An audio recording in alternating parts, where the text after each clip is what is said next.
कैसे बोल दिया आपने? अरे यार मजाक कर रहे थे।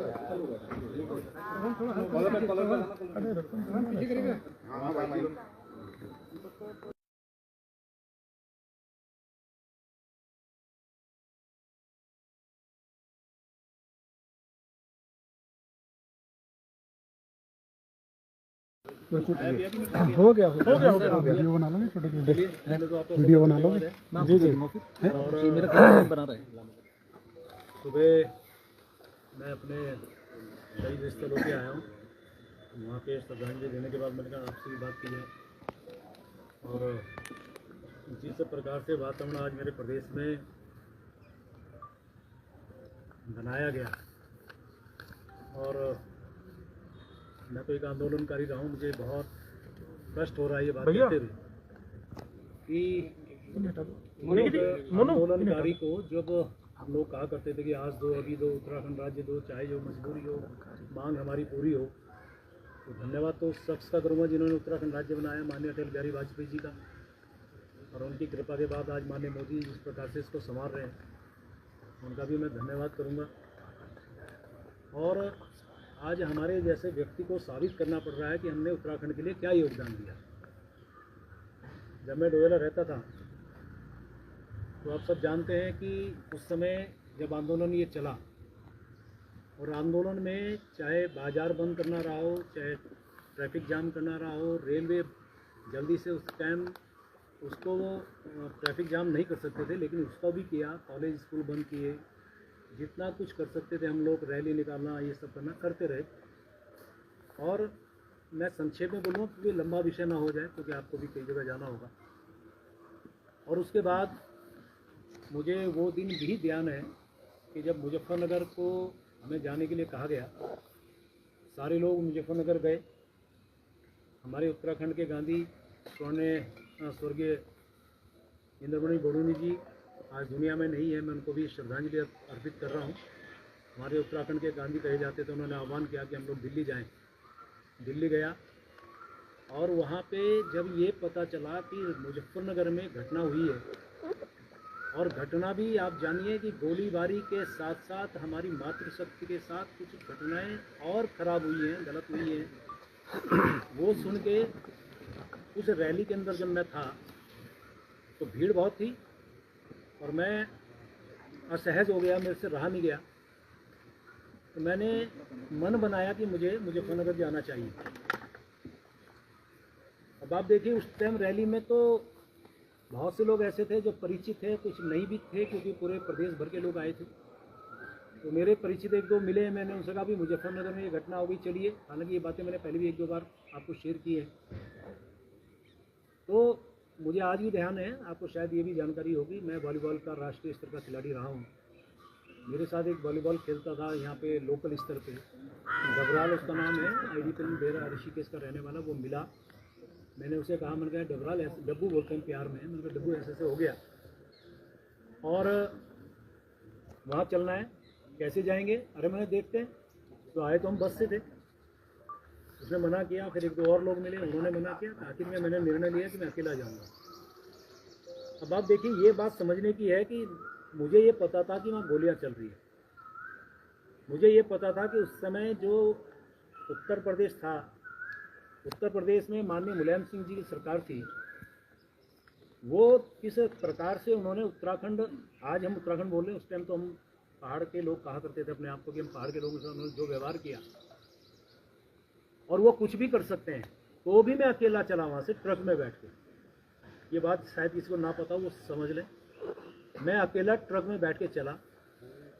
संयोग से मुजफ्फरनगर में मेरठ में आज भी जिंदा है माननीय मनोहर कांत ध्यानी जी, और आपके एक पत्रकार साथी थे राजेंद्र जोशी, वो आज दिवंगत हैं, नहीं है, उनको भी मैं श्रद्धांजलि दे रहा हूँ।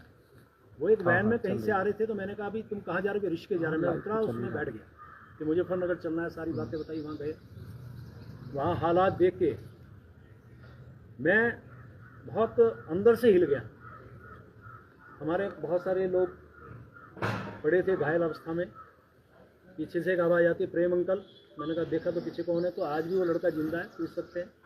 एक एक बात वो है जो कोई राजनीतिक भाषण नहीं है, जो लोग राजनीतिक दृष्टि से लेते हैं इसको लें, लेकिन मैं दिल के अंदर से वो बात आपको बता रहा हूँ। मैं पीछे मुड़ा तो मैंने कहा ये तो संतोष नेगी का लड़का है। तो संतोष नेगी हमारी बहन हमारी पार्टी में थी, आनंद सिंह नेगी उनके पति का नाम, वो चले गए दुनिया से, उनको भी श्रद्धांजलि है। तो मैंने बेटा क्या हुआ कि अंकल मेरे पैर में गोली लगी। उस समय मालती शर्मा राज्यसभा की सांसद भारतीय जनता पार्टी से, उनकी टीम सबका देखभाल कर रही थी, दवा दारू कर रही थी, खिला पिला रही थी। मैंने बहन को कहा, मैंने बहन ये मेरे यहाँ का कार्यकर्ता है, इसका विशेष ध्यान रखना। आगे बढ़ता हूँ तो बॉडी का, डेड बॉडी का आंखों से मैं बयान नहीं कर सकता, ये स्थिति थी। वहाँ से जैसे कैसे हम आए रात को, फिर रायवाला, फिर वहीं नेपाली फार्म उतरा क्योंकि उनको उसके जाना था, मुझे डोएला जाना था। वहाँ से जैसे कैसे डोएला पहुँचा अगले दिन, फिर जो मंजर हुआ वो सबके जानकारी में होगा। ऐसी मैं इसका बहुत संक्षेप में बता रहा हूँ। ये जो मसूरी का घटना हुआ, 6 आंदोलनकारी और एक उमाकांत त्रिपाठी शायद नाम था, उस टाइम सीओ थे, उनकी भी शहादत हुई थी गोलियों से। और मैं जब पता चला तो मैं भारतीय जनता पार्टी में तब से हूँ, मैं तो सब जानते हैं जन्मजात भारतीय जनता पार्टी का हूँ, संघ पृष्ठभूमि का हूँ। तो मोटरसाइकिल पे बैठ के मैं पहुँचा था मसूरी, और वहाँ के बाद ये स्थिति आई कि शायद जहाँ तक मुझे ध्यान आ रहा है कि उस समय डीएम थे राकेश बहादुर, शायद वो मुझे बर्दाश्त नहीं कर पा रहे क्योंकि आंदोलनकारी और एक जिसे कहते हैं कि क्या भाषा बोलेंगे, जिसे बहुत उग्र आंदोलनकारी था मैं, और उन लोगों की निगाह में, प्रशासनिक निगाह में हम खटकते थे। सुभाष गुप्ता आपके पत्रकार साथी उस समय अमर उजाला में थे, वो आज भी है, गिरफ्तारी करें पूछ सकते हैं। उन्होंने मुझे कहा भाई साहब आप यहाँ से चले जाएं। मैंने कहा कैसे चला जाऊँ, मेरे यहाँ के लोग मर गए, हमारे यहाँ शहादत हो गई, कैसे चला जाऊँ। उससे बोल रहा था, मुझे अलग से ले गए क्योंकि उस टाइम हमारे पत्रकार साथियों में जो भाव था हमारे प्रति, वो मैं आभारी हूँ उनका भी। उन्होंने मुझे अलग ले जाकर कहा कि आपको पुलिस से एनकाउंटर कर सकती है या फिर आपके खिलाफ NSA लगा सकती है, इसलिए आप चले जाइए, मैं आपसे हाथ जोड़ रहा हूँ। हाथ जोड़ रहा हूँ शब्द कहा उन्होंने, अकेले में ले जाते, और कह रहा कि मैं पैर पकड़ सकता हूँ आपसे। ये स्थिति है अब आपके और राजेंद्र शाह के खिलाफ। राजेंद्र शाह के बाद जो हमारे विधायक थे फिर उनके खिलाफ, आज वो भी नहीं है, उनको भी श्रद्धांजलि दे रहा हूँ, उनको उनके खिलाफ फिर NSA लगी थी।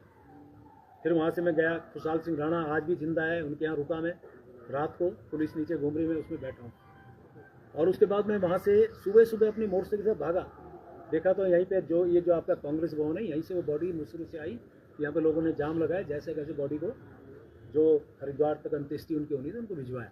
तो ये बहुत सारी घटनाएं। डॉक्टर मनोज जोशी जी आए थे, डोयाला में उनके अरेस्टिंग में नहीं होनी थी, बहुत देर तक उनकी गाड़ी के आगे लेटा था, बहुत सारी घटनाएं। तो मैं ये जो बातें बताई, इसका मतलब सिर्फ इतना है कि जिसने इस आंदोलन, इस उत्तराखंड को बनाने में अहम भूमिका निभाई, लाठियाँ खाई है। तो मेरे पास आज वो फ़ोटो नहीं है, यदि वो फ़ोटो तो मैं आज आपको दिखाता कि वो फ़ोटो आप देखते तो पुलिस वाले लठ मार रहे हैं, मैं नीचे पड़ा हूँ, रहे एक हाथ से अपने आप को सेव कर रहा हूँ कि बचा लो। ऐसे मैं उस समय लाठियाँ खा रहा था संघर्ष के दौरान। तो आज ऐसे व्यक्ति को सिर्फ इसलिए उसको टारगेट बना जाए तो मुझे बोलने की आवश्यकता नहीं है।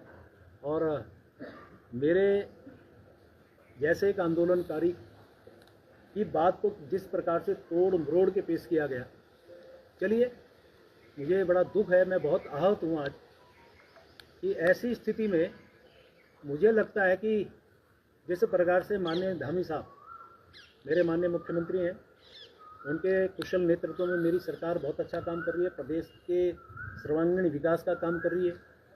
और माननीय मोदी जी का तो क्या कहना, उनके तो आशीर्वाद से हमारा उत्तराखंड राज्य आज नित दूनी 4 गुनी प्रगति की ओर बढ़ रहा है। किसी भी स्थिति में मैं बात करूं तो माननीय मोदी जी का जो लगाव झुकाव हमारे उत्तराखंड वासियों से है, और मैं हमेशा एक बात करता हूं, उनके दिल में हम बसते हैं और हमारे दिल में वो बसते हैं। तो वो तो हमेशा हमारे इस प्रकार के नेता हैं जिनको 21 देशों से जिनको सर्वोच्च सम्मान मिला हो, उनका प्यार आशीर्वाद हमारे उत्तराखंड को मिल रहा है, मैं उनका भी बहुत धन्यवाद कर रहा हूँ। और इन सब बातों के बाद जो वातावरण मेरे प्रदेश का बना है, मेरी इच्छा है मेरा प्रदेश आगे बढ़े। मैं इस प्रदेश को आगे बढ़ाने में से जो योगदान, जो मेरा हो सकता है, मैं देने को तैयार हूँ। और इसलिए आज मैंने निर्णय लिया है मैं अपने पद से त्याग पत्र देने माननीय मुख्यमंत्री के पास बहुत बहुत धन्यवाद।